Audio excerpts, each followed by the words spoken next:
కేరళలోని వయనాడ్ను మరోసారి కొండ చర్యలు విరిగిపడిన ఘటన కలవరపెడుతోంది.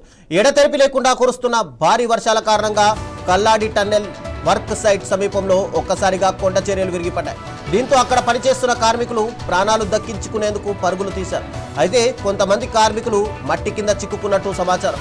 సహాయక బృందాల వద్ద రెస్క్యూ ఆపరేషన్ కొనసాగిస్తున్నారు. గత ఏడాది 2024లో వయనాడ్లో సంభవించిన భారీ కొండ చర్యలు విరిగిపడిన ఘటనలో దాదాపుగా 298 మంది ప్రాణాలు కోల్పోయిన విషాదం ఇంకా మన కళ్ల ముందు కనిపిస్తున్నది.